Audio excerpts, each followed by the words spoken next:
राज बिना ना धर्म चले हैं, धर्म बिना सब दले मले हैं।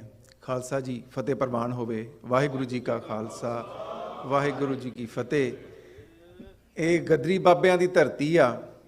ये वो धरती है जिथे बाहर खालिस्तान का झंडा झूल रहा, तो उत्थे फतेह दी इन्नी ठंडी गूंज आई आ। खास तौर पर मेरिया भैनों वालों असी जदों घर अपने बालों का बर्थडे मनाने तो बड़े बड़े जोर न कई उत्थे बलून लाने बड़े पटाके वजाने हैप्पी बर्थडे बड़ा उच्चा उच्चा कहने तो तुहाडी खालसा साजना दिवस मना रहे हैं। इस वास्ते वाहिगुरु जी का खालसा, वाहिगुरु जी की फतेह। मैनूं बड़ी हैरानी हुंदी आ। असी अपने बच्चों का जन्म बहुत शौक नाल मनाने, अपने भी बुढ़े होए भी बर्थडे पार्टियां करने, पर जदों खालसा साजना की गल आउंदी आ तो असी उहदा मकसद ही भुल जाने। सारी उम्र असी कोशिशां करते रहने भी साडे घर की मॉर्गेज हो जाए। इत्थे आके सब तो पहला ये फिक्र हुंदा मॉर्गेज कराइए, सिर ते अपना छत बनाइए, पर जदों कौमी घर की गल आउंदी आ ते साडा उधर ध्यान नहीं जाता। ये साडे घर इत्थे ही रह जाने जे तुहाडा कौमी घर ना होया तो खालसा साजना दिवस मनाने का कोई फायदा नहीं। खालसा साजना का इक्को ही मकसद है, खालसा दा राज ते साडा इक्को कौमी घर खालिस्तान। जे वो मन च नहींगा तो फिर ये जिहड़े असी नगर कीर्तन कढ़ने ये जिहड़े असी खालसा दे जाहो जलाल दिखाने जाहो जलाल किहदा हुंदा? जाहो जलाल बादशाहां दा हुंदा। कदे उन्हां लोकां दा जिहड़े मार खांदे होण, जिहड़े कट्टे फट्टे होण, उन्हां दे जाहो जलाल नहीं हुंदे। भाई पिंदर पाल बहुत वधिया गल कर रहे सी, जलूस दा शब्द वरत रहे सीगे। जलूस किहदा हुंदा? जलूस बादशाह दा हुंदा।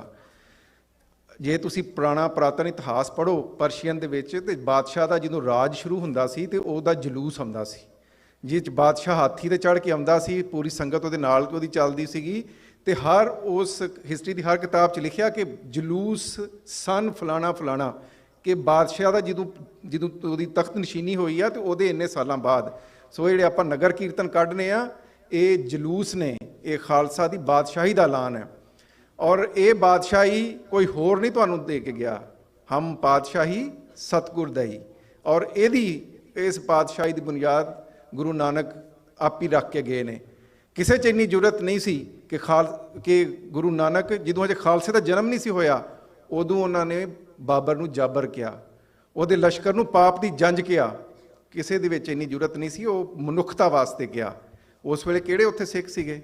मनुखता का जिहड़ा कांड होया उत्ते जे सब तो पहला हा दा किसी ने नारा मारिया इतिहास दे विच तो गुरु नानक पातशाह ने। और गुरु नानक ने जनेऊ ना पा के जिहड़ी वखरी होण दी बुनियाद रखी, उही खालसा राज दा मुढ़ उत्थों ही बज्जा। जे अमृतसर दा वसाणा होवे, मंजियां दी गल होवे, संगत की गल होवे, लंगर की गल होवे, ये सारियां शैवां तुहाडी वखरी होंद तुहाडे राज दीयां गल्लां ने। पंजवें पातशाह की शहीदी वो कई उन्होंने छोटा कर देंदे आ कह के कि बादशाह ने वो कोई उत्थे जिस कोई रिश्ते की गल सीगी, मुंडे दे विआह की गल सी, इदां दी गल कोई नहीं। जे तुसी औरंगजेब बादशाह नूं ओहदी अपनी जिहड़ी ओहदी लिखत है तुस्के जहांगीरी, जिहड़ी बादशाह की ऑटोबायोग्राफी है, तो उन्होंने पीड़ इसे गल दी आ कि एक वक्री होंद की बुनियाद रख रहा। और जिस होंद की बुनियाद गुरु अर्जन रख रहा, कई मुसलमान भी उहदे नाल जुड़ गए आ। सो उन्हां दी शहीदी भी खालसा राज की तुहाडी होंद ते होई आ। इहनूं जिहड़ी आपां किस्से कहानियां बना के सुना दिंदे ना, उस तों बाहर कड्डो, ये तुहाडी होंद की गल सीगी। नहीं तो गुरु साहब भी तुसी असी जिहड़े साडे कथाकार भी आ वो इदां दी हिस्टरी सुना देंदे आ जिहदा कोई सिर पैर नहीं हुंदा। एनालाइज नहीं बहुत सारे लोग करते। वो कहिंदे जी वो कन्वर्ट करना चाहते सी। मुसलमाना ने, बाबर ने राज मुसलमाना कोल खोया सी, लोधी बादशाहां कोलों। उस राज दे हेठ जिहड़ी मेजोरिटी पापूलेशन सी वो सिखां दी नहीं सीगी, हिंदुआं दी सी। उन्हां ते किसी ने कन्वर्ट नहीं किया, क्योंकि उन्हां ते अपनी कुड़ियां दे रिश्ते दे के बादशाहां दे घर पहुँच गए। उन्हां ते गद्दियां लै लईआं क्योंकि उन्हां अपनी होंद ते कंप्रोमाइज़ कर लिया। जे गुरु पातशाह भी पातशाही दावा ना करदे, पातशाही दावे ते कंप्रोमाइज़ कर लेंदे, वक्री होंद की गल ना करदे, तो भी मुगल राज दे विच कोई राज गद्दी लैके बह जाते, जिस तरह होर बहुत सारे धर्म वाले बैठे रहे। पर उन्होंने इस चीज़ से कंप्रोमाइज़ नहीं किया। इस वास्ते ही छेवें पातशाह ने मीरी ते पीरी दियां दो तलवारां पाईयां, मीरी ते पीरी दे दो झंडे चुलाए। क्योंकि एक बहुत वधिया अखाण है कि all the world religions salutes the flag. ਇਹਦਾ मतलब यह है भी दुनिया जिन्ने धर्म है वह झंडे नूं सलामी देंदे आ। जिन्हां कौमां दे कोल अपना कौमी कार ना होवे, जिस कौम कोल राज ना होवे, उन्हां दे धर्म नहीं चलदे। हिंदुस्तान की मिसाल ही लै लो, ਬੋਧੀ ਧਰਮ ਬਹੁਤ ਪਹਿਲਾਂ ਆਇਆ, ਰਾਜ ਨਹੀਂ ਸੀ, ਅਗਲਿਆਂ ਨੇ ਚੁੱਕ ਕੇ ਬਾਹਰ ਮਾਰਿਆ। ਅੱਜ ਉਹੀ ਬੋਧੀ ਧਰਮ ਤੁਹਾਨੂੰ ਹੋਰ ਮੁਲਕਾਂ 'ਚ ਮਿਲ ਜਾਂਦਾ, ਉਹ ਤੁਹਾਨੂੰ ਸ੍ਰੀਲੰਕਾ 'ਚ ਮਿਲ ਜਾਏਗਾ। ਉਹ ਬੋਧੀ ਧਰਮ ਤੁਹਾਨੂੰ ਅੱਜ ਜਿਹੜਾ ਵਾ ਉਹ ਥਾਈਲੈਂਡ 'ਚ ਮਿਲ ਜਾਏਗਾ। ਪਰ ਜਿੱਥੇ ਉਹਦਾ ਜਨਮ ਹੋਇਆ ਉੱਥੋਂ ਉਹਨੂੰ ਵਾਂਝ ਦਿੱਤਾ ਗਿਆ, ਕਿਉਂਕਿ ਉਹਦੇ ਕੋਲ ਰਾਜ ਦੀ ਤਾਕਤ ਨਹੀਂ ਸੀ। ਉੱਥੇ ਜੈਨ ਮਤ ਨੇ ਜਨਮ ਲਿਆ, ਪਰ ਅੱਜ ਜੈਨ ਮਤ ਨਜ਼ਰ ਨਹੀਂ ਆਉਂਦਾ ਕਿਤੇ। ਸੋ ਇਸ ਵਾਸਤੇ ਗੱਲ ਸਮਝਣ ਦੀ ਲੋੜ ਹੈ ਕਿ ਖਾਲਸਾ ਸਾਜਣਾ ਦਿਵਸ ਦਾ ਇੱਕੋ ਇੱਕ ਮਕਸਦ ਸੀ, ਉਹ ਸੀ ਖਾਲਸਾ ਰਾਜ ਦੀ ਪ੍ਰਾਪਤੀ। ਕਿਉਂਕਿ ਗੁਰੂ ਨਾਨਕ ਮਹਾਰਾਜ ਨੇ ਜਿਹੜਾ ਇੱਕ ਤੀਸਰ ਪੰਥ ਚਲਾਇਆ, ਉਹਦੀ ਹੋਂਦ ਰਹਿ ਸਕੇ ਤੇ ਉਹਦੇ ਵਿੱਚ ਸਰਬੱਤ ਦਾ ਭਲਾ ਹੋਵੇ। ਜਿਹੜਾ ਖਾਲਸਾ ਰਾਜ ਆ, ਉਹ ਸਿਰਫ ਰਾਜ ਦੀ ਇੱਕ ਭਾਵਨਾ ਨਹੀਂ ਹੈਗੀ ਵੀ ਅਸਾਂ ਰਾਜ ਲੈਣਾ ਜਾਂ ਤਾਕਤ ਲੈਣੀ ਆ, ਉਹ ਸਰਬੱਤ ਦੇ ਭਲੇ ਦੀ ਗੱਲ ਹੈ।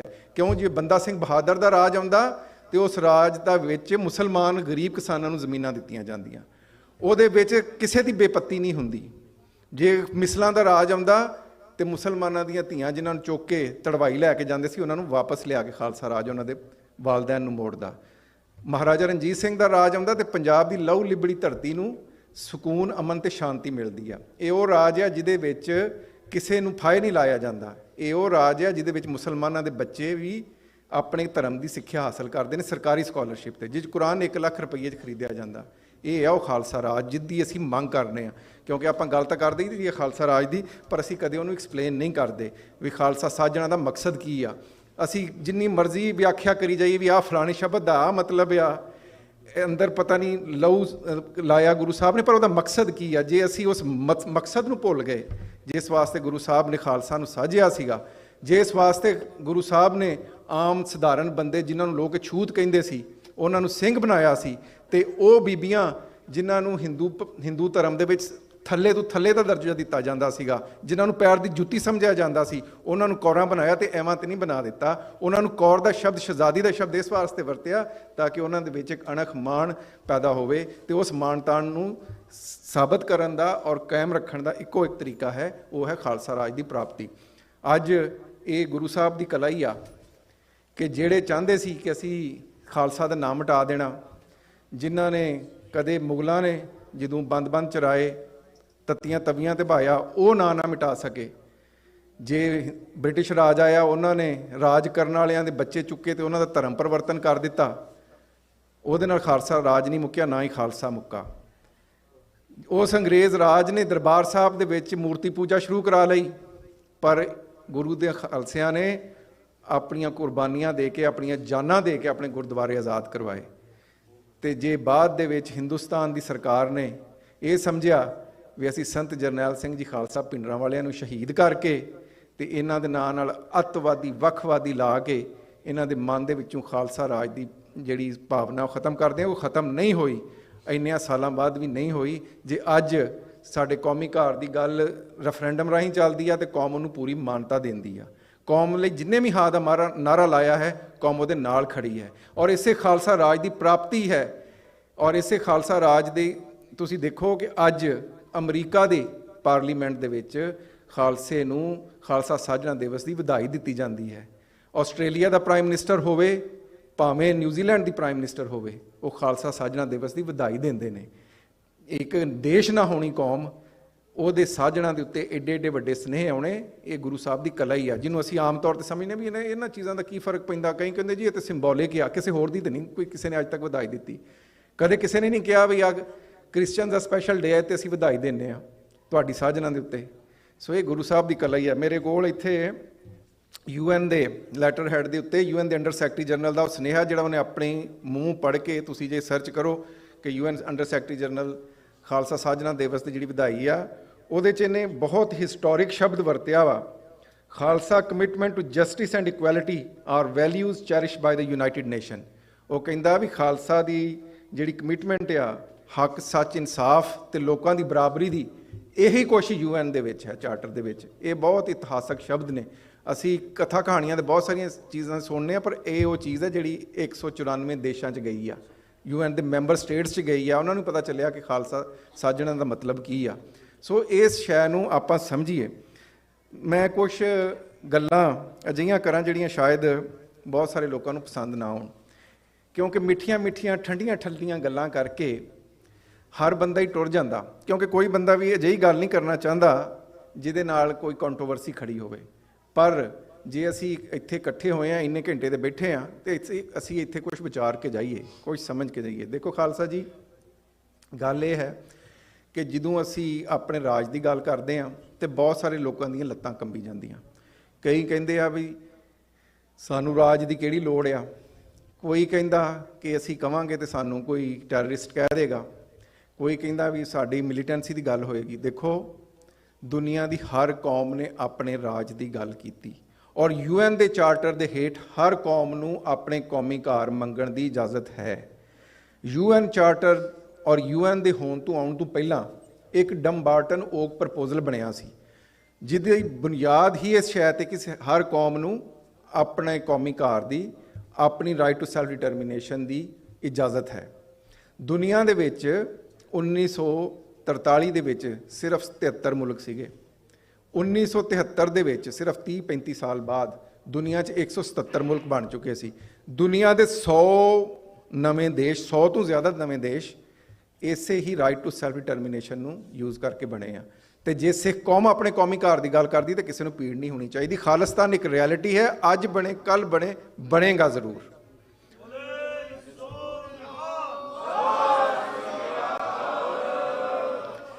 ਦੁਨੀਆ ਦੇ ਹਾਲਾਤ ਬਦਲ ਗਏ ਨੇ, ਪਰ ਸਾਨੂੰ ਨਹੀਂ ਲੱਗਦਾ। ਕਈ ਕਹਿੰਦੇ ਜੀ ਇਹ ਕਿੱਦਾਂ ਹੋ ਜਾਊਗਾ, ਕਿਸ ਤਰ੍ਹਾਂ ਬਣ ਜਾਊਗਾ, ਐਡਾ ਸੌਖਾ। ਰਸ਼ੀਆ ਤੋਂ ਵੱਡੀ ਇੰਡੀਅਨ ਐਮਪਾਇਰ ਨਹੀਂ ਹੈਗੀ ਹਿੰਦੂਤਵਾਦੀ। ਜੇ ਰਸ਼ੀਆ ਖਿਲਰ ਗਿਆ ਨਾ ਖੱਖੜੀ ਵਾਂਗੂ, ਤੇ ਭਾਰਤ ਦੇ ਟੁੱਟਣ 'ਚ ਵੀ ਦੇਰ ਨਹੀਂ ਲੱਗਣੀ। ਔਰ ਮੈਂ ਸਿਰਫ ਜਜ਼ਬਾਤੀ ਗੱਲ ਨਹੀਂ ਕਰ ਰਿਹਾ, ਮੈਂ ਇੱਥੇ ਮੇਰੀ PhD ਇੰਟਰਨੈਸ਼ਨਲ ਪੋਲੀਟਿਕਸ ਤੇ ਆ। ਦੁਨੀਆ ਦੀ ਪੋਲੀਟਿਕਸ ਤੇ ਜਿਹੜੇ ਹਾਲਾਤ ਬਣ ਰਹੇ ਆ, ਉਹ 'ਚ ਭਾਰਤ ਦਾ ਟੁੱਟਣਾ ਹਰ ਸੂਰਤ 'ਚ ਲਿਖਿਆ ਗਿਆ। ਕਿਉਂਕਿ ਨਰਿੰਦਰ ਮੋਦੀ ਨੇ ਜਿਹੜਾ ਦੋਵਾਂ ਥਾਲੀਆਂ 'ਚੋਂ ਖਾਧਾ ਨਾ, ਕਿ ਇੱਕ ਪਾਸੇ ਅਮਰੀਕਾ ਨਾਲ ਯਾਰੀਆਂ ਲਾਈਆਂ, ਇੱਥੇ ਹਾਊਡੀ ਮੋਡੀ ਕਰਾਂਦਾ ਰਿਹਾ, ਹੁਣ ਅਮਰੀਕਾ ਪੁੱਛੇਗਾ ਹਾਊਡੀ ਮੋਡੀ। ਪਹਿਲਾਂ ਤਾਂ ਇੱਥੇ ਖੁਸ਼ ਹੁੰਦਾ ਸੀ ਨਾ ਵੀ ਬਹੁਤ ਮੇਰਾ ਇੱਥੇ ਸਤਿਕਾਰ ਹੁੰਦਾ, ਹਿੰਦੂਤਵਾ ਵਾਲੇ ਬੈਨਰ ਲਾਉਂਦੇ, ਇੱਥੇ ਮੈਂ ਰੈਲੀਆਂ ਕਰਨਾ। ਉਹ ਰੈਲੀਆਂ ਦਾ ਹੁਣ ਪਤਾ ਲੱਗੂ, ਕਿਉਂਕਿ 20-22 ਸਾਲ ਅਮਰੀਕਾ ਨੇ ਇੰਡੀਆ ਨੂੰ ਇੱਕ ਕਲੀਨ ਚਿੱਟ ਦਿੱਤੀ ਰੱਖੀ। ਸਾਨੂੰ ਪਤਾ ਜਿਹੜੇ ਕਾਂਗਰਸ ਦੇ ਗਲਿਆਰਿਆਂ 'ਚ ਅਮਰੀਕਨ ਸਿੱਖ ਕਾਕਸ ਜਦੋਂ ਬਣਿਆ ਤੇ ਉਹਦੀ ਕਿੰਨੀ ਵਿਰੋਧਤਾ ਕੀਤੀ ਭਾਰਤ ਸਰਕਾਰ ਨੇ। ਔਰ ਸਾਡੇ ਲਈ ਹਿਊਮਨ ਰਾਈਟਸ ਦੀ ਗੱਲ ਕਰਨਾ, ਰਿਲੀਜੀਅਸ ਫਰੀਡਮ ਦੀ ਗੱਲ ਕਰਨਾ ਕਿੱਡੀ ਔਖੀ ਸੀ, ਕਿਉਂਕਿ ਉਸ ਵੇਲੇ ਇਹ ਸੀ ਕਿ ਅਸੀਂ ਭਾਰਤ ਨੂੰ ਚੀਨ ਦੇ ਮੁਕਾਬਲੇ 'ਚ ਖੜਾ ਕਰਨਾ। ਅਮਰੀਕਾ ਨੇ ਬਹੁਤ ਇਨਵੈਸਟਮੈਂਟ ਕੀਤੀ ਕਿ ਚੀਨ ਦੇ ਬਰਾਬਰ ਇਹਨਾਂ ਨੂੰ ਲਿਆ ਕੇ ਖੜਾ ਕਰੀਏ। ਪਰ ਜਦੋਂ ਦਾ ਗਲਵਾਨ ਰੀਜਨ ਤੇ ਚੀਨ ਦੱਬ ਕੇ ਬਹਿ ਗਿਆ ਨਾ, ਤੇ ਚੀਨੀ ਫੌਜੀਆਂ ਨੇ ਇਹਨਾਂ ਮਹਾਸ਼ੇ ਨੂੰ ਹੱਥੋਂ ਹੱਥੀ ਮਾਰ ਦਿੱਤਾ, ਬੰਦੂਕ ਵੀ ਨਹੀਂ ਚਲਾਈ, ਭਾਰਤੀ ਫੌਜੀ ਹੱਥਾਂ ਨਾਲ ਹੀ ਮਾਰ ਦਿੱਤੇ। ਉਦੋਂ ਦਾ ਚੀਨ ਨੂੰ ਵੀ ਪਤਾ ਲੱਗ ਗਿਆ, ਅਮਰੀਕਾ ਨੂੰ ਪਤਾ ਲੱਗ ਗਿਆ ਵੀ ਇਹਨਾਂ 'ਚ ਸਾਹ-ਸੱਤ ਹੈ ਨਹੀਂ। ਇਹ ਜਿਹੜੀ 52 ਇੰਚ ਦੀ ਛਾਤੀ ਹੈ, ਉੱਥੇ ਚੂਹਾ ਬਣ ਜਾਂਦਾ, ਉੱਥੇ ਚੁੱਪ ਕਰਕੇ ਬੈਠਾ ਰਹਿੰਦਾ। ਇਹ ਸਿਰਫ ਘੱਟ ਗਿਣਤੀਆਂ ਦਾ ਘਾਣ ਹੀ ਕਰ ਸਕਦਾ।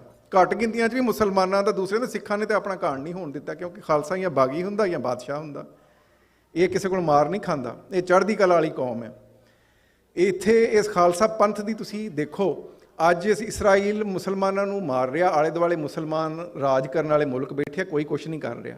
ਪਰ ਜੇ ਇੱਕ ਵੀ ਸਿੱਖ ਨੂੰ ਕਿਤੇ ਹੱਥ ਲੱਗਦਾ ਤੇ ਪੂਰੀ ਦੁਨੀਆ 'ਚ ਗੂੰਜ ਪੈਂਦੀ ਹੈ। ਇਹ ਸਿਰਫ ਖਾਲਸਾ ਪੰਥ ਦੀ ਸਾਜਣਾ ਦੀ ਵਜ੍ਹਾ ਤੋਂ ਹੀ ਆ, ਨਹੀਂ ਤਾਂ ਤੁਸੀਂ ਵੀ ਚੁੱਪ ਕਰਕੇ ਬੈਠੇ ਹੋ। ਸੋ ਇੱਕ ਪਾਸੇ ਅਮਰੀਕਾ ਕੋਲੋਂ ਕਲੀਨ ਚਿੱਟ ਲਈ, ਅਮਰੀਕਾ ਕੋਲੋਂ ਹਰ ਤਰ੍ਹਾਂ ਦੀਆਂ ਜਿਹੜੀਆਂ ਨੇ ਉਹ ਇਨਵੈਸਟਮੈਂਟਸ ਕਰਾਈਆਂ। ਦੂਸਰੇ ਪਾਸੇ ਅੱਜ ਰਸ਼ੀਆ ਦੇ ਨਾਲ ਪੀਂਘਾਂ ਪਾ ਕੇ ਬੈਠੇ ਨੇ। ਅੱਜ ਬ੍ਰਿਕਸ ਬਣਾਉਣ ਦੀ ਗੱਲ ਕਰ ਰਹੇ ਨੇ ਕਿ ਅਸੀਂ ਅਮਰੀਕਾ ਦੇ ਬਰਾਬਰ ਦੇ ਉੱਤੇ। ਉਹੀ ਪੁਰਾਣੀ ਕੂਟਨੀਤੀ, ਉਹੋ ਹੀ ਕੁਤਲੀਆ ਚਨਕਿਆ ਨੇ ਜੋ ਕੁਛ ਅਰਥ ਸ਼ਾਸਤਰ 'ਚ ਲਿਖਿਆ, ਉਹੋ ਹੀ ਹਿੰਦੂਤਵਾ ਵਰਤ ਰਹੀ ਆ ਵੀ ਹਰ ਪਾਸਿਓਂ ਹੀ ਲੈ ਕੇ ਖਾਓ, ਹਰ ਇੱਕ ਨੂੰ ਹੀ ਹੱਥ ਫੇਰੀ ਜਾਓ। ਪਰ ਅੱਜ ਦੀ ਦੁਨੀਆ 'ਚ ਇੱਦਾਂ ਹੁੰਦਾ ਨਹੀਂ। ਇੱਕ ਪਾਸੇ ਤੁਸੀਂ ਅਮਰੀਕਾ ਨਾਲ ਯਾਰੀਆਂ ਲਾਈਆਂ, ਦੂਸਰੇ ਪਾਸੇ ਤੁਸੀਂ ਕਹਿੰਦੇ ਹੋ ਵੀ ਅਸੀਂ ਇੱਕ ਆਲਟਰਨੇਟਿਵ ਬਲੌਕ ਬਣਾਉਣਾ ਵਾ, ਅਸੀਂ ਇੱਕ ਆਲਟਰਨੇਟਿਵ ਕਰੰਸੀ ਖੜੀ ਕਰਨੀ ਆ ਜਿਹੜੀ ਡਾਲਰ ਦਾ ਮੁਕਾਬਲਾ ਕਰੇਗੀ। ਅਮਰੀਕਾ ਕਦੇ ਹੋਣ ਦੇਣ ਨਹੀਂ ਲਗਾ। ਔਰ ਦੂਸਰੇ ਪਾਸੇ ਚੀਨ ਨੇ ਚਫੇਰਿਓਂ ਘੇਰਾ ਪਾ ਲਿਆ ਭਾਰਤ ਨੂੰ। ਇਹ ਹੁਣ ਕੀ ਹੋਇਆ, ਅਸੀਂ ਇੰਟਰਨੈਸ਼ਨਲ ਪੋਲੀਟਿਕਸ 'ਤੇ ਸਾਡੀ ਨਜ਼ਰ ਨਹੀਂ ਹੈਗੀ। ਹੁਣ ਕੀ ਹੋਇਆ ਵਾ, ਮਾਲਦੀਵ ਵਰਗਾ ਇੱਕ ਛੋਟਾ ਜਿਹਾ ਟਾਪੂ ਜਿਹੜਾ ਇੰਡੀਆ ਦੀ ਇੱਕ ਸੈਟੇਲਾਈਟ ਸਟੇਟ ਸੀਗੀ, ਜਿੱਥੇ ਇੰਡੀਅਨ ਆਰਮੀ ਬੈਠੀ ਸੀ, ਉਹਦਾ ਜਿਹੜਾ ਨਵਾਂ ਪ੍ਰੈਜ਼ੀਡੈਂਟ ਆਇਆ ਉਹਨੇ ਕਿਹਾ ਵੀ ਤੁਹਾਡੇ ਕੋਲ 24 ਘੰਟੇ ਆ, ਇੱਥੋਂ ਭਾਰਤ ਦੀ ਸਾਰੀ ਫੌਜ ਚੱਕੋ ਤੇ ਚੱਕ ਕੇ ਲੈ ਜਾਓ। ਔਰ ਉਹਨੇ ਇੱਦਾਂ ਉਹਨੇ ਸਹੁੰ ਬਾਅਦ ਚੁੱਕੀ ਆ, ਪਹਿਲਾਂ ਭਾਰਤੀ ਫੌਜੀਆਂ ਨੂੰ ਮਾਲਦੀਵ 'ਚੋਂ ਕੱਢਿਆ। ਨੇਪਾਲ ਵਰਗਾ ਦੇਸ਼ ਜਿਹੜਾ ਇੱਕੋ ਹੀ ਦੁਨੀਆ ਤੇ ਹਿੰਦੂ ਰਾਸ਼ਟਰ ਸੀਗਾ, ਭਾਰਤ ਤੇ ਹੁਣ ਬਣਨ ਦੀ ਕੋਸ਼ਿਸ਼ ਕਰ ਰਿਹਾ ਨਾ, ਦੁਨੀਆ ਦੇ ਉੱਤੇ ਇੱਕੋ ਡਿਕਲੇਅਰਡ ਹਿੰਦੂ ਰਾਸ਼ਟਰ ਸੀਗਾ ਨੇਪਾਲ। ਉੱਥੋਂ ਭਾਰਤ ਨੂੰ ਅਗਲਿਆਂ ਨੇ ਚੁੱਕ ਦਿੱਤਾ। ਸ੍ਰੀਲੰਕਾ 'ਚ ਕੀ ਹੋ ਰਿਹਾ, ਅਫਗਾਨਿਸਤਾਨ 'ਚ ਕੀ ਹੋ ਰਿਹਾ। ਸੋ ਭਾਰਤ ਨੂੰ ਚਫੇਰਿਓਂ ਘੇਰਾ ਪੈ ਰਿਹਾ, ਪਰ ਸਾਡੇ ਕੋਲ ਮੌਕਾ ਆ ਕਿ ਅਸੀਂ ਦੁਨੀਆ ਨੂੰ ਇਹ ਪ੍ਰਚਾਰੀਏ। ਅਸੀਂ ਮੇਰੀ ਜਦੋਂ ਵੀ ਇੱਥੇ ਕਿਸੇ ਕਾਂਗਰਸ 'ਚ ਗੱਲ ਹੋਵੇ ਜਾਂ ਸਟੇਟ ਡਿਪਾਰਟਮੈਂਟ, ਤੇ ਉਹਨਾਂ ਨੂੰ ਇੱਕੋ ਗੱਲ ਦੀ ਮੈਂ ਸਮਝਾਉਣ ਦੀ ਕੋਸ਼ਿਸ਼ ਕਰਨਾ ਕਿ ਤੁਹਾਨੂੰ ਦੁਨੀਆ ਦਾ ਅਮਨ ਸ਼ਾਂਤੀ ਕਾਇਮ ਕਰਨ ਲਈ ਇੱਕ ਬਫਰ ਸਟੇਟ ਦੀ ਲੋੜ ਆ। ਤੁਹਾਡੇ ਜਿਹੜੇ ਦੋ ਕਨਵੈਨਸ਼ਨਲ ਪਾਰਟਨਰ ਸੀ ਨਾ ਉਸ ਰੀਜਨ 'ਚ, ਇੱਕ ਪਾਕਿਸਤਾਨ ਜਿਹਨੂੰ ਤੁਸੀਂ ਵਰਤ ਕੇ ਰਸ਼ੀਆ ਤੋੜਿਆ, ਤੇ ਦੂਸਰਾ ਭਾਰਤ, ਇਹ ਹੁਣ ਤੁਹਾਡੇ ਪਾਰਟਨਰ ਨਹੀਂ ਰਹੇ, ਹੁਣ ਨਵੇਂ ਪਾਰਟਨਰ ਲੱਭੋ। ਔਰ ਸਿੱਖਾਂ ਤੋਂ ਜ਼ਿਆਦਾ ਲਾਇਲ ਪਾਰਟਨਰ ਕੌਣ ਆ? ਸਿੱਖ ਜਿਹਦੇ ਨਾਲ ਵੀ ਖਲੋਤੇ ਆ ਉਹਦੇ ਨਾਲ ਅਖੀਰਲੇ ਸਮੇਂ ਤੱਕ ਖਲੋਤੇ ਰਹੇ ਆ, ਹਿੱਲੇ ਨਹੀਂ। ਸੋ ਸਾਨੂੰ ਇਸ ਵੇਲੇ ਜ਼ਰੂਰਤ ਹੈ ਵੀ ਆਪਾਂ ਵੱਧ ਤੋਂ ਵੱਧ ਲੌਬਿੰਗ ਕਰੀਏ, ਪਰ ਆਪਣੇ ਲੀਡਰ ਜੇ ਉਹ ਕੁਛ ਹੀ ਕਰਦੇ ਰਹੇ 1947 ਵਰਗੇ ਬੜਕਾਂ ਮਾਰਨ ਵਾਲੀ ਪੋਲੀਟਿਕਸ, ਮੈਨੂੰ ਮਾਫ ਕਰਿਓ, ਮੈਂ ਸਾਰੇ ਜਿੰਨੇ ਕੌਮੀ ਉਪਰਾਲੇ ਉਹਨਾਂ ਸਾਰਿਆਂ ਦੇ ਨਾਲ ਆ, ਪਰ ਕਈ ਮੇਰੇ ਸਿੱਖ ਲੀਡਰ ਇੱਦਾਂ ਦੇ ਆ। ਅੱਜ ਕੱਲ੍ਹ ਮੈਂ ਜਦੋਂ ਉਹਨਾਂ ਦੀ ਸਪੀਚਿਸ ਸੁਣਨਾ ਤਾਂ ਇੱਦਾਂ ਲੱਗਦਾ ਵੀ ਕੋਈ 1974 60s ਦੀ ਕੋਈ ਮੂਵੀ ਦੇਖ ਰਿਹਾ ਹੋਵਾਂ, ਜਿਹਦੇ 'ਚ ਜੱਟ ਦਾ ਵੈਰ, ਦੁੱਲਾ ਬੈਲੀ, ਇੰਜ ਬੰਦੇ ਆ ਕੇ ਬੜਕਾ ਮਾਰਦੇ, ਓਏ ਮੈਂ ਕਰ ਦਿਆਂਗਾ। ਓਏ ਇਹ ਓਏ ਤੋਏ ਕਰਨ ਨਾਲ ਕਦੇ ਦੇਸ਼ ਨਹੀਂ ਬਣੇ। ਜਿਨ੍ਹਾਂ ਨੇ ਦੇਸ਼ ਬਣਾਉਣੇ ਹੁੰਦੇ ਆ ਨਾ, ਉਹ ਤਾਂ ਸਾਹਮਣੇ ਨਹੀਂ ਆਉਂਦੇ ਕਦੇ ਸੰਗਤ ਦੇ ਵੀ ਅਸੀਂ ਦੇਸ਼ ਬਣਾਉਣ ਦੀ ਕੋਸ਼ਿਸ਼ ਕਰ ਰਹੇ ਹਾਂ। ਜਿਨ੍ਹਾਂ ਨੇ ਕਦੇ ਨਹੀਂ ਸੀ ਆ ਕੇ ਲਾਲਾ ਲਾਲਾ ਕੀਤੀ, ਮੈਂ ਆਹ ਕਰ ਦਿਆਂਗਾ, ਮੈਂ ਤੇਰੀ ਲੱਤਾਂ ਤੋੜ ਦਿਆਂਗਾ, ਫਲਾਣੀ ਸ਼ਹਿਰ ਦਾ ਜਵਾਬ ਫਲਾਣੀ ਸ਼ਹਿਰ ਨਾਲ ਦਿਆਂਗਾ। ਉਹ ਬਹਿ ਕੇ ਰਾਊਂਡ ਟੇਬਲ ਕਾਨਫਰੰਸ 'ਚ ਗੋਰਿਆਂ ਦੇ ਨਾਲ ਬਹਿ ਕੇ ਆਪਣੇ ਕੌਮੀ ਘਰ ਦੀ ਮੰਗ ਕਰ ਰਿਹਾ ਸੀ। ਜੇ ਉਹਨੇ ਵੀ ਜਿਹੜਾ ਵਾ ਮਾਸਟਰ ਤਾਰਾ ਸਿੰਘ ਦੀ ਤਰ੍ਹਾਂ ਪੰਜਾਬ ਅਸੈਂਬਲੀ ਦੇ ਬਾਹਰ ਕਿਰਪਾਨ ਕੱਢ ਕੇ ਲਾਲਾ ਲਾਲਾ ਕੀਤੀ ਹੁੰਦੀ, ਤੇ ਮੁਸਲਮਾਨਾਂ ਦਾ ਵੀ ਅੱਜ ਉਹੀ ਹਾਲ ਹੁੰਦਾ ਜੋ ਸਿੱਖਾਂ ਦਾ ਹੋਇਆ। ਸੋ ਇੱਕ ਗੱਲ ਸਿੱਖੋ, ਆਪਣੀ ਲੀਡਰਸ਼ਿਪ ਨੂੰ ਸਵਾਲ ਕਰਨਾ। ਜੇ ਖਾਲਸਾ ਨੇ ਰਾਜ ਲੈਣਾ ਤਾਂ ਪਹਿਲਾਂ ਸਵਾਲ ਕਰਨਾ ਸਿੱਖੋ। ਭੇਡ ਚਾਲ ਤੋਂ ਬਚੋ, ਵੀ ਇੱਕ ਭੇਡ ਬਾ ਕਰੇ ਦੂਸਰੀ ਮਗਰ ਟੁਰ ਪਏ। ਅੱਜ ਤੱਕ ਮੈਂ ਕਿਉਂਕਿ ਬਹੁਤ ਸਮੇਂ ਤੋਂ ਖਾਲਸਾ ਰਾਜ ਵਾਸਤੇ ਵੀ ਕੋਸ਼ਿਸ਼ਾਂ ਕਰਨਾ, ਤੇ ਨਾਲ ਹੀ ਨਾਲ ਖਾਲਸਾ ਪੋਲੀਟਿਕਸ 'ਤੇ ਵੀ ਨਜ਼ਰ ਰੱਖਣਾ। ਜਦੋਂ ਵੀ ਕਿਸੇ ਨੇ ਕੌਮ ਦੀ ਹਾਂ ਦਾ ਨਾਰਾ ਮਾਰਿਆ ਵਾ, ਕੌਮ ਉਹਦੇ ਨਾਲ ਖਲੋਤੀ ਆ। ਜੇ ਬਾਪੂ ਸੂਰਤ ਸਿੰਘ ਨੇ ਕੌਮ ਦੀ ਹਾਂ ਦਾ ਨਾਰਾ ਮਾਰਿਆ, ਕੌਮ ਉਹਦੇ ਨਾਲ ਖਲੋਤੀ। ਉਸ ਤੋਂ ਪਹਿਲਾਂ ਵੀ ਜਿਹਨੇ ਮਾਰਿਆ ਉਹਦੇ ਨਾਲ ਖਲੋਤੀ। ਬਾਅਦ 'ਚੋਂ ਲੀਡਰ ਹੀ ਨਜ਼ਰ ਨਹੀਂ ਆਉਂਦੇ। ਸੋ ਜਿਹੜੇ ਲੀਡਰ ਤੁਹਾਡੇ ਕੋਲ ਆ ਕੇ ਸਮਾਂ ਚੁਕਾਉਣ, ਤੁਹਾਡੇ ਕੋਲ ਵਾਅਦੇ ਲੈਣ, ਉਸੇ ਸੰਗਤ 'ਚ ਖੜੇ ਹੋ ਕੇ ਉਹਨਾਂ ਕੋਲ ਵਾਅਦਾ ਲਵੋ ਕਿ ਗੁਰੂ ਸਾਹਿਬ ਦੀ ਹਜ਼ੂਰੀ 'ਚ ਜਦੋਂ ਤੁਸੀਂ ਸੰਗਤ ਕੋਲੋਂ ਕਹਿੰਦੇ ਹੋ ਵੀ ਤੁਸੀਂ ਇੱਦਾਂ ਕਰਿਓ, ਲੀਡਰਾਂ ਕੋਲੋਂ ਵੀ ਕਹੋ ਵੀ ਗੁਰੂ ਸਾਹਿਬ ਦੀ ਹਜ਼ੂਰੀ 'ਚ ਕਹੋ ਖੜੇ ਹੋ ਕੇ ਵੀ ਤੁਸੀਂ ਕੌਮ ਨੂੰ ਕਿਸੇ ਪਾਸੇ ਲਾਓਗੇ। ਜੇ ਤੁਸੀਂ ਕੌਮ ਨੂੰ ਕਿਸੇ ਪਾਸੇ ਨਾ ਲਾਇਆ ਤਾਂ ਇਹ ਨਾਰੇ ਹੀ ਰਹਿ ਜਾਣਗੇ। ਕੱਲ੍ਹ ਨੂੰ ਆਉਣ ਵਾਲੀ ਜਿਹੜੀ ਨਸਲ ਆ, ਉਹ ਫਿਰ ਜਦੋਂ ਉਹਨਾਂ ਦੇ ਸਾਹਮਣੇ ਨਾਰੇ ਲੈ ਕੇ ਜਾਵੋਗੇ ਤਾਂ ਸਾਡੇ ਮੂੰਹ 'ਤੇ ਉਹ ਨਾਰੇ ਮਾਰੇਗੀ ਕਿ ਤੁਸੀਂ ਪਹਿਲਾਂ ਕਿਹੜੀ ਪ੍ਰਾਪਤੀਆਂ ਕੀਤੀਆਂ ਜਿਹੜੀਆਂ ਹੁਣ ਸਾਡੇ ਕੋਲ ਫੇਰ ਆਏ ਹੋ। ਸੋ ਇਸ ਵਾਸਤੇ ਲੀਡਰਸ਼ਿਪ ਨੂੰ ਰਿਸਪੌਂਸੀਬਲ ਲੀਡਰਸ਼ਿਪ ਬਣਾਓ। ਜਿੰਨੀ ਦੇਰ ਇਹ ਕੰਮ ਨਹੀਂ ਕਰਦੇ ਉਨੀ ਦੇਰ ਕਿਸੇ ਪਾਸੇ ਗੱਲ ਨਹੀਂ ਲੱਗਣੀ। ਇੱਕ ਹੋਰ ਬੇਨਤੀ ਆ ਕਿ ਜਿਹੜਾ ਅੱਜ ਟਰਾਂਸਨੈਸ਼ਨਲ ਰਿਪਰੈਸ਼ਨ ਦੀ ਗੱਲ ਚੱਲ ਰਹੀ ਆ, ਭਾਰਤ ਸਰਕਾਰ ਸਮਝਦੀ ਆ, ਉਹ ਕਹਿੰਦੇ ਆ ਨਾ ਵੀ ਜਦੋਂ ਨਵਾਂ ਕੋਈ ਚਾਰ ਪੈਸੇ ਆ ਜਾਣ, ਕੋਈ ਥੋੜ੍ਹੀ ਤਾਕਤ ਆ ਜੇ, ਤੇ ਬੰਦਾ ਕਹਿੰਦਾ ਵੀ ਮੈਂ ਇੱਦਾਂ ਦਾ ਕੰਮ ਕਰਾਂ ਬਈ ਮੈਨੂੰ ਲੱਗੇ ਪਤਾ ਵੀ ਮੈਂ ਵੀ ਕੋਈ ਸ਼ੈ ਹੈਗੀ। ਉਹ ਪਿੱਛੇ ਜਿਹੀ ਰਿਪੋਰਟ ਆਈ ਸੀ ਕਿ ਜਿਹੜਾ ਟਰਾਂਸਨੈਸ਼ਨਲ ਰਿਪਰੈਸ਼ਨ ਆ, ਯਾਨੀ ਜਿਹੜੇ ਮਨੁੱਖੀ ਅਧਿਕਾਰਾਂ ਦੀ ਗੱਲ ਕਰਨ ਵਾਲੇ ਲੋਕਾਂ ਨੂੰ ਬਾਹਰ ਅਸੈਸੀਨੇਟ ਕਰਵਾਉਣਾ, ਉਹਨਾਂ ਦੀ ਟ੍ਰੋਲਿੰਗ ਕਰਨਾ, ਹੈਕਿੰਗ ਕਰਨਾ, ਉਹਨਾਂ ਦੇ ਪਰਿਵਾਰਾਂ 'ਤੇ ਪਾਬੰਦੀ ਲਾਉਣਾ। ਪਿਛਲੇ ਦਿਨਾਂ ਮੈਂ ਕਾਂਗਰਸ ਦੇ ਵਿੱਚ ਤੇ ਕਾਂਗਰੈਸ਼ਨਲ ਬਰੀਫਿੰਗ ਵੀ ਅਮਰੀਕਨ ਸਿੱਖ ਕਾਕਸ ਨਾਲ ਦਿੱਤੀ ਸੀਗੀ। ਭਾਰਤ ਨੇ ਸਮਝਿਆ ਵੀ ਅਸੀਂ ਇਹ ਕੰਮ ਕਰਾਂਗੇ।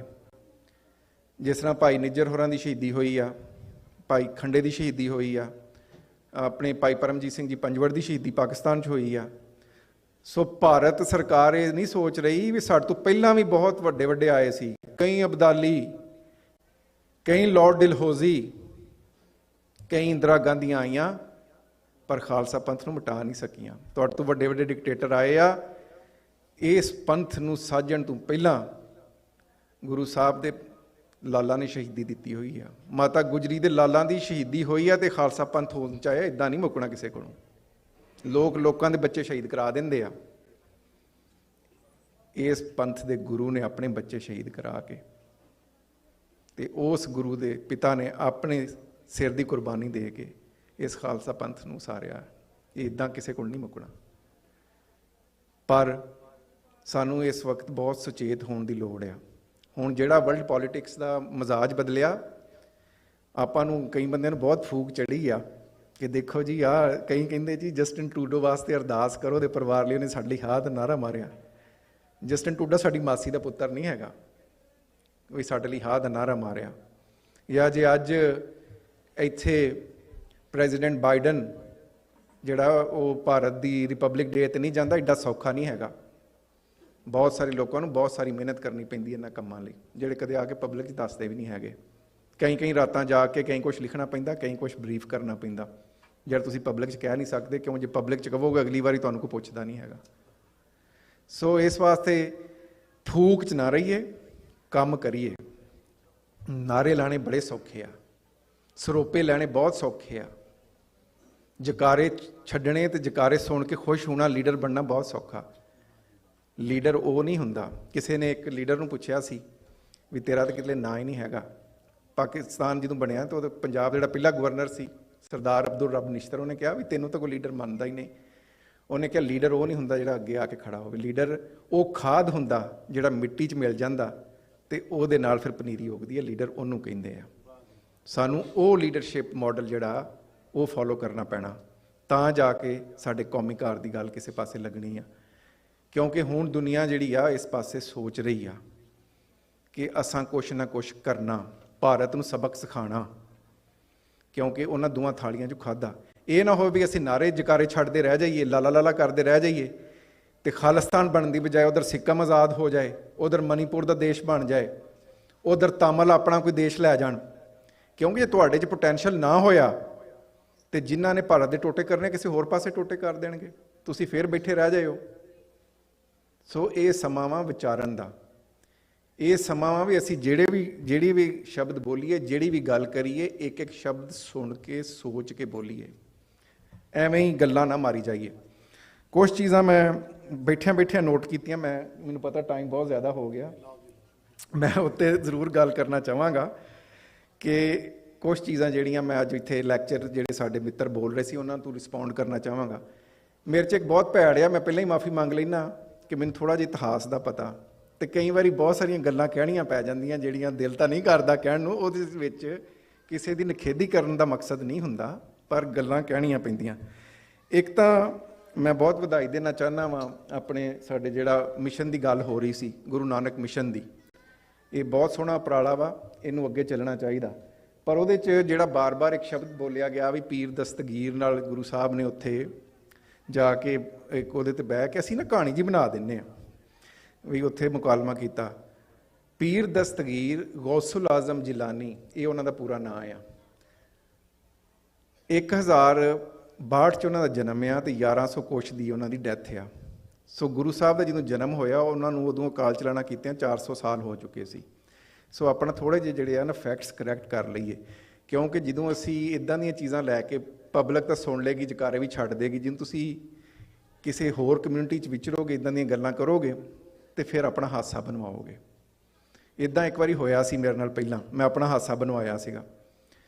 ਮੈਂ ਟਰਕੀ ਗਿਆ ਤੇ ਕਿਸੇ ਨੇ ਕਿਹਾ ਵੀ ਇੱਥੇ ਗੁਰੂ ਸਾਹਿਬ ਦਾ ਇੱਕ ਸਥਾਨ ਆ ਤੇ ਉਹਦੇ ਉੱਤੇ ਉਸ ਵਕਤ ਦੇ ਖਲੀਫਾ ਨੇ ਅਬਦੁਲ ਹਮੀਦ ਨੇ ਉਸ ਜ਼ਮਾਨੇ 'ਚ ਇੱਕ ਪੱਥਰ, ਇੱਕ ਪਿਲਰ ਖੜਾ ਕੀਤਾ। ਮੈਨੂੰ ਡਾਕਟਰ ਪ੍ਰੀਤਪਾਲ ਕਹਿਣ ਲੱਗੇ ਵੀ ਡਾਕਟਰ ਸਾਹਿਬ ਥੋੜ੍ਹਾ ਜਿਹਾ ਦੇਖਿਓ ਵੀ ਉੱਥੇ ਕੀ ਹੋਇਆ। ਇੱਥੇ ਕੈਨੇਡਾ 'ਚ ਇੱਕ ਭਾਈ ਸਾਹਿਬ ਸੀ, ਨਾਂ ਨਹੀਂ ਮੈਂ ਲੈਂਦਾ, ਉਹਨਾਂ ਨੇ ਕੁਛ ਲੱਖ ਰੇਜ਼ ਵੀ ਕੀਤਾ ਸੀਗਾ ਵੀ ਅਸੀਂ ਟਰਕੀ 'ਚ ਇੱਕ ਗੁਰੂ ਸਾਹਿਬ ਦੇ ਨਾਂ ਦਾ ਮਿਸ਼ਨ ਬਣਾਉਣਾ ਇਸਤੰਬੂਲ 'ਚ। ਮੈਂ ਸਵੇਰੇ ਜਾ ਕੇ ਉਹਨਾਂ ਦੇ ਕੰਨ ਖਾਧੇ। ਮੈਂ UN ਦੀ ਕਾਨਫਰੰਸ ਲਈ ਉੱਥੇ ਗਿਆ ਸੀ ਕਿ ਭਾਈ ਇੱਥੇ ਜਿਹੜਾ ਵਾ ਉਹ ਗੁਰੂ ਸਾਹਿਬ ਦਾ ਥਾਂ ਹੈ। ਉਹ ਕਹਿੰਦੇ ਵੀ ਇੱਥੇ ਨਹੀਂ ਹੈਗਾ। ਕਈ ਬੰਦੇ ਪੁਰਾਣੇ ਲੱਭ ਕੇ ਆਉਂਦੇ, ਉਹ ਮੈਂ ਉਹਨੂੰ ਫੋਟੋ ਦਿਖਾਈ ਵੀ ਆਹ ਫੋਟੋ ਆ। ਉਹ ਕਹਿੰਦਾ ਵੀ ਹਾਂ ਦਰਿਆ ਦੇ ਕੰਢੇ ਜਿੱਥੇ ਏਸ਼ੀਆ ਅਤੇ ਯੂਰਪ ਵੱਖਰਾ ਹੁੰਦਾ ਉੱਥੇ ਇੱਕ ਥਾਂ ਹੈਗਾ, ਉੱਥੇ ਇੱਦਾਂ ਦੀ ਹੈਗਾ ਪਿਲਰ ਇੱਕ। ਉੱਥੇ ਲੈ ਕੇ ਗਿਆ ਮੈਨੂੰ। ਉੱਥੇ ਕੰਸਟਰਕਸ਼ਨ ਹੋ ਰਹੀ ਸੀ, ਬੜੀ ਮੁਸ਼ਕਿਲ ਐਕਸੈਸ ਮਿਲੀ। ਉੱਤੇ ਲਿਖਿਆ ਸੀ ਅਬਦੁਲ ਹਮੀਦ ਖਾਨਕ। ਖਾਨਕ, ਨਾਨਕ ਨਹੀਂ, ਖਾਨਕ। ਜਿਹੜੇ ਸਾਡੇ ਮਿੱਤਰ ਇੱਥੋਂ ਗਏ ਉਹਨਾਂ ਨੇ ਚੇਂਜ ਕਰਕੇ ਉਹਨੂੰ ਖਾਨਕ ਦੀ ਬਜਾਏ ਨਾਨਕ ਬਣਾ ਦਿੱਤਾ। ਸੋ ਮੈਂ ਆਪਣਾ ਹਾਸਾ ਬਣਵਾ ਲਿਆ। ਸੋ ਆਪਾਂ ਜਿਹੜੀਆਂ ਵੀ ਗੱਲਾਂ ਕਰੀਏ, ਗੁਰੂ ਨੂੰ ਕਿਸੇ ਦੀ ਵਡਿਆਈ ਦੀ ਲੋੜ ਨਹੀਂ ਹੈਗੀ। ਗੁਰੂ ਤੋਂ ਵੱਡਾ ਕੋਈ ਨਹੀਂ ਆਇਆ, ਇਸ ਗੱਲ ਨੂੰ ਮਨ 'ਚ ਰੱਖ ਲਓ। ਆਪਾਂ ਜਿਹੜੀਆਂ ਵੀ ਗੱਲਾਂ ਕਰੀਏ ਉਹ ਫੈਕਟਸ 'ਤੇ ਬੇਸਡ ਹੋਣ, ਕਿਉਂਕਿ ਅਸੀਂ ਕੁਛ ਕੰਮ ਅਜਿਹੇ ਕਰ ਲੈਂਦੇ ਹਾਂ ਜਿਹੜੇ ਕਈ ਵਾਰੀ ਗਲ 'ਚ ਪੈ ਜਾਂਦੇ ਆ। ਸੋ ਇੱਕ ਚੀਜ਼ ਤਾਂ ਇਹ ਆ। ਦੂਜੀ ਜਿਹੜੀ ਮੈਂ ਇੱਕ ਸ਼ਾਰਟ ਵੀਡੀਓ ਦੇਖੀ ਆ, ਉਹ ਬਹੁਤ ਇਨਫੋਰਮੇਟਿਵ ਸੀਗੀ ਭਾਈ ਥਾਣਾ ਸਾਹਿਬ। ਜੇ 'ਚ ਇੱਕ ਬੰਦਾ ਤੁਹਾਨੂੰ ਇਹ ਸਵਾਲ ਕਰ ਰਿਹਾ ਕਿ ਪੰਜਾਬ 'ਚ ਸਿਰਫ ਵੋਟ ਪਾਉਣ ਦਾ ਅਧਿਕਾਰ ਪੰਜਾਬੀਆਂ ਨੂੰ ਹੀ ਹੋਣਾ ਚਾਹੀਦਾ, ਮੈਂ ਇਹਦੇ ਨਾਲ ਬਿਲਕੁਲ ਸਹਿਮਤ ਹਾਂ। ਉਹ ਜੋ ਬੰਦਾ ਕਹਿ ਰਿਹਾ ਉਹ ਬਿਲਕੁਲ ਗਲਤ ਕਹਿ ਰਿਹਾ ਕਿ ਉੱਥੇ ਹਰ ਇੱਕ ਨੂੰ ਵੋਟ ਦਾ ਅਧਿਕਾਰ ਹੋਣਾ ਚਾਹੀਦਾ। ਸਾਡੇ ਕੋਲ ਤੁਸੀਂ ਇਹ ਨੋਟ ਕਰ ਲਓ, ਆਉਣ ਵਾਲੇ ਸਮੇਂ ਸ਼ਾਇਦ ਇਹ ਇਨਫੋਰਮੇਸ਼ਨ ਤੁਹਾਡੇ ਕੰਮ ਆ ਜਾਏ। ਇੱਕ ਸਾਡੇ ਕੋਲ ਪੈਰਲਲ ਐਗਜ਼ਾਮਪਲ ਹੈਗੀ ਆ ਮੋਰੋਕੋ ਦੀ, ਜਿਹਦੇ ਵਿੱਚ ਮੋਰੋਕੋ ਨੇ ਜਿਹੜਾ ਵੈਸਟਰਨ ਸਹਾਰਾ ਵਾ ਬਹੁਤ ਵੱਡਾ ਥਾਂ ਵਾ, ਅੱਜ ਦੇ ਮੋਰੋਕੋ ਤੋਂ ਅੱਧੇ ਤੋਂ ਵੀ ਜ਼ਿਆਦਾ ਥਾਂ ਜਿਹੜਾ ਵਾ ਉਹਦੇ ਉੱਤੇ ਜਿਹੜੀ ਸਟੇਟ ਆਫ ਮੋਰੋਕੋ ਉਹਨੇ ਕਬਜ਼ਾ ਕੀਤਾ ਹੋਇਆ। ਔਰ UN ਦੇ ਜਿੱਥੇ ਕਸ਼ਮੀਰ ਦਾ ਮਸਲਾ, ਉੱਥੇ ਮੋਰੋਕੋ ਦਾ ਵੈਸਟਰਨ ਸਹਾਰਾ ਦਾ ਬਹੁਤ ਪੁਰਾਣਾ ਮਸਲਾ ਵਾ। ਉਹਨਾਂ ਵੀ ਇੱਦਾਂ ਕੀਤਾ, ਹਾਲਾਂਕਿ ਦੋਵੇਂ ਪਾਸੇ ਮੁਸਲਮਾਨ ਹੀ ਨੇ, ਮੁਸਲਮਾਨ ਹੀ ਵੱਸਦੇ ਨੇ, ਪਰ ਮੋਰੋਕੋ ਦੀ ਸਰਕਾਰ ਨੇ ਉੱਥੇ ਬਹੁਤ ਸਾਰੇ ਮੋਰੋਕੋ ਦੇ ਜਿਹੜੇ ਲੋਕ ਸੀ ਉਹਨਾਂ ਨੂੰ ਸਹਾਰਾ 'ਚ ਜਾ ਕੇ ਆਬਾਦ ਕੀਤਾ। ਕੱਲ੍ਹ ਨੂੰ ਜਾ ਕੇ ਰੈਫਰੈਂਡਮ ਹੋਵੇ ਅਤੇ ਲੋਕ ਵੋਟ ਪਾਉਣ ਕਿ ਅਸੀਂ ਮੋਰੋਕੋ ਦਾ ਹਿੱਸਾ ਹੀ ਰਹਿਣਾ। ਉਹ 'ਚ ਮੈਂ ਖਾਸ ਤੌਰ 'ਤੇ ਕੋਸ਼ਿਸ਼ ਕੀਤੀ ਕਿ ਅਸੀਂ UN ਤੋਂ ਇਹ ਪਾਸ ਕਰਾਇਆ ਵਾ ਕਿ ਜਦ ਰੈਫਰੈਂਡਮ ਹੋਏਗਾ ਸਹਾਰਾ 'ਚ, ਅਤੇ ਜਿਹੜੇ ਉੱਥੇ ਦੇ ਲੋਕਲ ਟਰਾਈਬ ਨੇ, ਜਿਹੜੇ ਉੱਥੇ ਦੇ ਲੋਕਲ ਵਸਨੀਕ ਨੇ, ਜਿਹੜੇ ਉੱਥੇ ਰੂਟਸ ਰੱਖਦੇ ਨੇ, ਉਹਨਾਂ ਨੂੰ ਵੋਟ ਪਾਉਣ ਦਾ ਅਧਿਕਾਰ ਹੋਏਗਾ। ਕਿਉਂਕਿ ਜੇ ਤੁਸੀਂ ਬਾਹਰੋਂ ਲਿਆ ਕੇ ਲੋਕਾਂ ਨੂੰ ਵਸਾਓਗੇ ਤਾਂ ਤੁਸੀਂ ਡੈਮੋਗ੍ਰਾਫੀ ਚੇਂਜ ਕਰਾ ਕੇ ਉਹ ਪੂਰੇ ਦਾ ਪੂਰਾ ਨਤੀਜਾ ਬਦਲ ਦਿਓਗੇ। ਸੋ ਸਾਨੂੰ ਇਸ ਗੱਲ 'ਤੇ ਪੂਰਾ ਪਹਿਰਾ ਦੇਣਾ ਚਾਹੀਦਾ ਕਿ ਜਦੋਂ ਵੀ ਪੰਜਾਬ ਦਾ ਰੈਫਰੈਂਡਮ ਹੋਵੇ, ਜਦੋਂ ਵੀ ਸਾਡੇ ਕੌਮੀ ਕਾਰ ਦੀ ਗੱਲ ਚੱਲੇ, ਅਤੇ ਉਹਦੇ ਉੱਤੇ ਉਹਨਾਂ ਲੋਕਾਂ ਨੂੰ ਵੋਟ ਦਾ ਅਧਿਕਾਰ ਹੋਣਾ ਚਾਹੀਦਾ ਜਿਹੜੇ ਪੰਜਾਬ ਦੇ ਇੰਡੀਜਨਸ ਲੋਕ ਨੇ। ਕਿਉਂਕਿ ਪੰਜਾਬ ਦੀ ਡੈਮੋਗ੍ਰਾਫੀ ਭਾਰਤ ਸਰਕਾਰ ਜਿਹੜੀ ਆ ਦਿਨ ਬ ਦਿਨ ਚੇਂਜ ਕਰ ਰਹੀ ਆ। ਬਹੁਤੀਆਂ ਗੱਲਾਂ ਨਾ ਕਰਾਂ, ਅੱਜ ਕੱਲ੍ਹ ਇਸਰਾਈਲ ਅਤੇ ਫਲਸਤੀਨ ਦਾ ਕ੍ਰਾਈਸਿਸ ਚੱਲ ਰਿਹਾ, ਅਸੀਂ ਦੇਖ ਹੀ ਰਹੇ ਹਾਂ ਜੋ ਕੁਛ ਹੋ ਰਿਹਾ। ਦੋਵਾਂ ਕੌਮਾਂ 'ਚ ਸਿੱਖਾਂ ਵਾਸਤੇ ਸਿੱਖਣ ਲਈ ਬਹੁਤ ਕੁਛ ਹੈ। ਜੇ ਤੁਸੀਂ ਇਸਰਾਈਲੀਆਂ ਵਾਲੇ ਪਾਸੇ ਦੇਖੋ, ਮੈਂ ਇਸ ਵਾਸਤੇ ਕਹਿ ਰਿਹਾ ਯੂਥ ਇੱਥੇ ਬੈਠੀ ਆ, ਇੱਥੇ ਹੁਣ ਸਾਡੇ ਕਾਰੋਬਾਰ ਚੰਗੇ ਹੋ ਗਏ, ਅਸੀਂ ਚੰਗਾ ਖਾਣ ਲੱਗ ਗਏ। ਹੁਣ ਕਈ ਬੰਦੇ ਕਹਿੰਦੇ ਆ ਜੀ ਖਾਲਿਸਤਾਨ ਤਾਂ ਬਣਿਆ ਹੀ ਪਿਆ, ਖਾਲਸਾ ਪੰਥ ਪੂਰੀ ਦੁਨੀਆ 'ਚ ਵੱਸਦਾ, ਸਾਡੇ ਚੰਗੇ ਕਾਰੋਬਾਰ ਆ, ਸਾਡੇ ਇੰਨੇ ਏਕੜ ਕੈਲੀਫੋਰਨੀਆ 'ਚ ਬਦਾਮਾਂ ਦੇ ਬਾਗ ਆ, ਸਾਡਾ ਐਡਾ ਵੱਡਾ ਘਰ ਆ, ਉਹਦੇ 'ਚ 13 ਬੈਡਰੂਮ ਆ, ਇੱਕ ਜਿਹੜਾ ਸਵਿਮਿੰਗ ਪੂਲ ਆ, ਸਾਡੇ ਇੰਨੇ $1 ਮਿਲੀਅਨ ਦੀ ਫਲਾਣ ਆ। ਤੁਸੀਂ ਯਹੂਦੀ ਕੌਮ ਤੋਂ ਜ਼ਿਆਦਾ ਤਗੜੇ ਨਹੀਂ ਹੈਗੇ, ਨਾ ਤੁਹਾਡੇ ਫਾਰਮ ਉਹਨਾਂ ਤੋਂ ਵੱਡੇ ਆ, ਨਾ ਤੁਹਾਡੇ ਕਾਰੋਬਾਰ ਉਹਨਾਂ ਤੋਂ ਤਗੜੇ ਆ, ਨਾ ਵਰਲਡ ਪੋਲੀਟਿਕਸ 'ਚ ਤੁਹਾਡਾ ਉਹਨਾਂ ਇਨਫਲੂਐਂਸ ਹੈ ਜਿੰਨਾ ਯਹੂਦੀ ਕੌਮ ਦਾ ਸੀ। ਤੁਹਾਨੂੰ ਤਾਂ ਪੰਜਾਬ ਤੋਂ ਹਜੇ 100 ਸਾਲ ਨਹੀਂ ਨਾ ਹੋਏ, ਅਗਲਿਆਂ ਨੇ ਵਾਂਝਿਆ ਉੱਥੇ ਮਾਰ ਕੁੱਟ ਕੇ ਕੱਢਿਆ। ਯਹੂਦੀਆਂ ਨੂੰ ਕਿੰਨੇ ਸਾਲ 3000 ਸਾਲ ਪਹਿਲਾਂ ਅਗਲਿਆਂ ਕੁੱਟਿਆ ਸੀਗਾ, 3000 ਸਾਲ।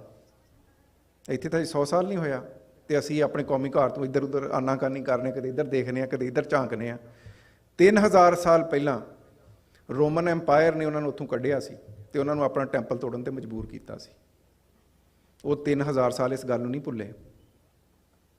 ਉਹ ਯੂਰਪ 'ਚ ਵੱਸਦੇ ਸੀ, ਅਮਰੀਕਾ 'ਚ ਵੱਸਦੇ ਸੀ, ਦੁਨੀਆ ਤੋਂ ਸਭ ਤੋਂ ਤਗੜੇ ਘਰ ਸੀ, ਦੁਨੀਆ ਸਭ ਤੋਂ ਤਗੜੇ ਬਿਜ਼ਨਸ ਉਹਨਾਂ ਦੇ ਸੀ, ਚੰਗਾ ਖਾਂਦੇ ਸੀ। ਪਰ ਜਦੋਂ ਉਹਨਾਂ ਨੂੰ ਮੌਕਾ ਮਿਲਿਆ ਉਹ ਜਾ ਕੇ ਮਿਡਲ ਈਸਟ 'ਚ ਵੱਸੇ। ਉੱਥੇ ਕੋਈ ਦੁੱਧ ਸ਼ਹਿਦ ਦੀਆਂ ਨਹਿਰਾਂ ਨਹੀਂ ਵਗ ਰਹੀਆਂ, ਉਹਨਾਂ ਦੇ ਆਲੇ ਦੁਆਲੇ ਹੌਸਟਾਈਲ ਮੁਸਲਿਮ ਨੇਸ਼ਨਜ਼ ਆ, ਚਫੇਰੇ ਉਹਨਾਂ ਦੇ ਦੁਸ਼ਮਣ ਹੀ ਆ ਨਾ ਮੁਸਲਮਾਨ, ਉਹਨਾਂ ਦੇ ਚਫੇਰੇ ਉਹਨਾਂ ਦੇ ਦੁਸ਼ਮਣਾਂ ਦੇ ਮੁਲਕ ਸੀ ਬਹੁਤ ਤਗੜੇ। ਉਹਨਾਂ ਫੇਰ ਵੀ ਜਾ ਕੇ ਆਪਣਾ ਕੌਮੀ ਘਰ ਉੱਥੇ ਬਣਾਇਆ। ਉਹਨਾਂ ਦੀ ਜਿਹੜੀ ਕੌਮੀ ਜ਼ੁਬਾਨ ਸੀ ਹੀਬਰੂ, ਉਹ ਮੁੱਕ ਚੁੱਕੀ ਸੀਗੀ, ਹੀਬਰੂ ਬੋਲਣ ਵਾਲਾ ਕੋਈ ਨਹੀਂ ਸੀ। ਉਹਨਾਂ ਨੇ ਆਪਣੀ ਜ਼ੁਬਾਨ ਨੂੰ ਰਿਵਾਈਵ ਕੀਤਾ, 3000 ਸਾਲ ਬਾਅਦ ਹੀਬਰੂ ਲੈਂਗੁਏਜ ਨੂੰ ਰਿਵਾਈਵ ਕੀਤਾ ਤਾਂ ਕਿ ਉਹਨਾਂ ਦੀ ਹੋਂਦ ਬਚੀ ਰਹਿ ਸਕੇ। ਅੱਜ ਅਸੀਂ ਜਿਹੜੀਆਂ ਮਾਵਾਂ ਉਹ ਪੰਜਾਬੀ ਬੋਲ ਕੇ ਰਾਜ਼ੀ ਨਹੀਂ ਹੈਗੀਆਂ। ਸ਼ਹੀਦਾਂ ਦੀਆਂ ਫੋਟੋ ਜਿਹੜੀਆਂ ਗੁਰਦੁਆਰਿਆਂ 'ਚ ਜਿਹੜੇ ਹੁਣ ਸ਼ਹੀਦ ਹੈ ਉਹਨਾਂ ਨੂੰ ਛੱਡੋ, ਜਿਹੜੀਆਂ ਪੁਰਾਣੀਆਂ ਵਾ ਪੁਰਾਤਨ ਸ਼ਹੀਦਾਂ ਦੀਆਂ ਫੋਟੋ ਕਹਿੰਦੀਆਂ ਹਾਂ ਬੱਚਿਆਂ ਨੂੰ ਨਹੀਂ ਦਿਖਾਣੀਆਂ, ਗ੍ਰੋਸ ਵਾਇਲੈਂਸ। ਇਹ ਗ੍ਰੋਸ ਵਾਇਲੈਂਸ ਨਹੀਂ, ਜੇ ਉਹਨਾਂ ਸ਼ਹੀਦਾਂ ਨੇ ਸ਼ਹੀਦੀ ਨਾ ਦਿੱਤੀ ਹੁੰਦੀਆਂ, ਤੁਸੀਂ ਅੱਜ ਕੌਰਾਂ ਨਾ ਹੁੰਦੇ, ਇਹ ਸਿੰਘ ਨਾ ਹੁੰਦੇ। ਜੇ ਉਹਨਾਂ ਬੰਦ ਨਾ ਕਟਾਏ ਹੁੰਦੇ, ਤੁਹਾਡੀ ਕੋਈ ਹੋਂਦ ਨਾ ਹੁੰਦੀ, ਅੱਜ ਤੁਸੀਂ ਵੀ ਅਛੂਤ ਹੁੰਦੇ, ਤੁਹਾਨੂੰ ਵੀ ਅੱਜ ਲੋਕ ਪੈਰਾਂ ਦੀ ਜੁੱਤੀ ਸਮਝਦੇ। ਸੋ ਦੂਸਰੀਆਂ ਕੌਮਾਂ ਤੋਂ ਸਬਕ ਲਵੋ ਕਿ ਨੈਵਰ ਅਗੇਨ ਅਡੋਪਟ ਕਰਨਾ ਪੈਣਾ। ਦੂਸਰੇ ਪਾਸੇ ਫਲਸਤੀਨੀਆਂ ਦਾ ਦੇਖ ਲਓ, ਫਲਸਤੀਨੀ ਉਹਨਾਂ ਦੇ ਪੂਰੇ ਇਲਾਕੇ 'ਤੇ ਕਬਜ਼ਾ ਹੋਇਆ, ਛੋਟੀ ਜਿਹੀ ਸਟ੍ਰਿਪ ਉਹਨਾਂ ਦੇ ਕੋਲ ਰਹਿ ਗਈ ਆ। ਸਟੇਟ ਆਫ ਇਜ਼ਰਾਈਲ ਉਹਨਾਂ ਦੇ ਤਰਲੇ ਕਰਦੀ ਆ ਵੀ ਇਹ ਜਿੰਨਾ ਕੋਈ ਆ ਥਾਂ ਹੈ ਨਾ, ਇੰਨਾ ਥਾਂ ਵੀ ਆ ਨਾ ਕਿਸੇ ਦਾ, ਵੀ ਤੁਹਾਨੂੰ ਅਸੀਂ ਇੰਨੇ ਲੱਖ ਡਾਲਰ ਦਿੰਦੇ ਹਾਂ, ਤੁਸੀਂ ਸਾਨੂੰ ਵੇਚ ਦਿਓ ਤਾਂ ਕਿ ਦੁਨੀਆ ਸਾਨੂੰ ਜ਼ਾਲਮ ਨਾ ਕਵੇ। ਤੁਸੀਂ ਵੇਚ ਕੇ ਨਿਕਲ ਜਾਓ, ਲੀਗਲ ਤਰੀਕੇ ਨਾਲ ਸਾਡੇ ਕੋਲ ਤੁਹਾਡੀ ਜ਼ਮੀਨ ਆ ਜਾਏਗੀ। ਜੇ ਇਹ ਨਹੀਂ ਕਰਨਾ, ਤੁਸੀਂ ਇੱਥੇ ਰੋਜ਼ ਕੁੱਟ ਖਾਂਦੇ ਹੋ, ਮਾਰ ਖਾਂਦੇ ਹੋ, ਤੁਹਾਨੂੰ ਬਾਹਰ ਸੈਟਲ ਕਰਾ ਦਿੰਦੇ ਆ, ਤੁਹਾਡੀ ਇਮੀਗ੍ਰੇਸ਼ਨ ਕਰ ਦਿੰਦੇ ਆ, ਕਿਉਂਕਿ ਤੁਹਾਨੂੰ ਅਸਾਂ ਚਫੇਰਿਓਂ ਘੇਰਾ ਪਾਇਆ। पर अज तक एक भी अणखी फलस्तीनी ने अपनी जमीन का इंच नहीं दिता किसी इसराइली नूं, वेचिया नहीं, उन्हें क्या मार के लैना लैना, उदा नहीं छड्डना। अज तक किसी फलस्तीनी ने बाहर दी इमीग्रेशन अपलाई नहीं की। वो कहते जे असीं इत्थों टुर गए तो साडी एग्जिस्टेंस खत्म हो जाएगी। उन्होंने तो रौला ही बहुत छोटा ना, जे फलस्तीन मुक भी जाए, उतों मुसलमानों की होंद मुक जाए, मुसलमान कढ़ भी दिते जान, तो मिडल ईस्ट तो इस्लाम बथेरा आ, आले दुआले बथेरा वसदा वा, मुसलमानों कोई फर्क नहीं पैना। पर वो फिर भी कहते इत्थों असीं इत्थों अपना धर्म नहीं मुकाउण देना।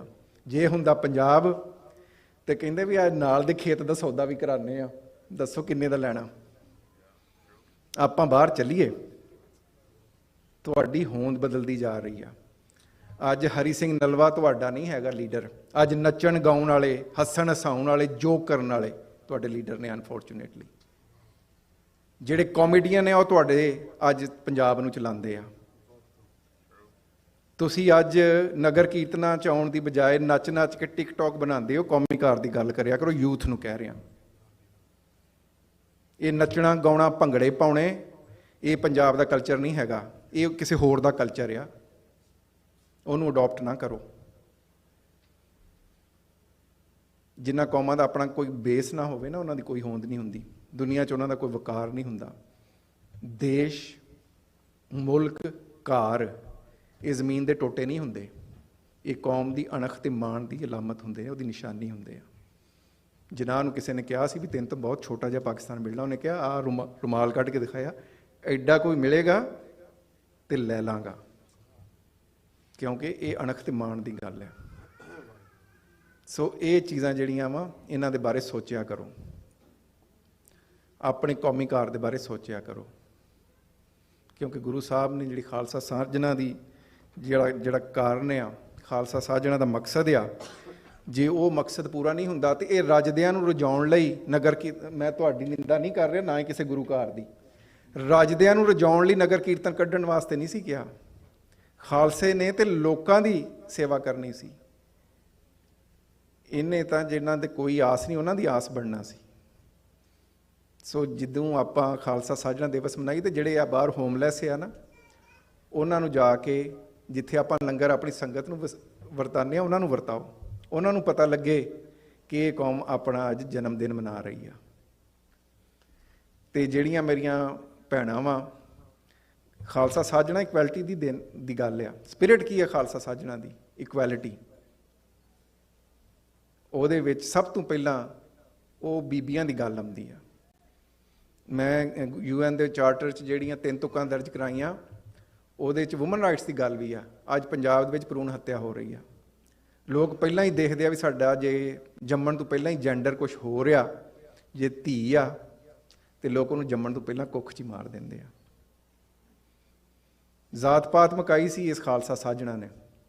अज गुरुद्वारियां दे नाम, फलाने का गुरुद्वारा, ए छिंबे का गुरुद्वारा, ए फलाने का गुरुद्वारे गुरु दे आ, ये गुरु दे कार ने, इन्हों गुरु दे कार ही रहन दिओ। बस इन्नियां कोई बेनतियां प्रवान करियो। वाहिगुरू जी का खालसा, वाहिगुरू जी की फतेह।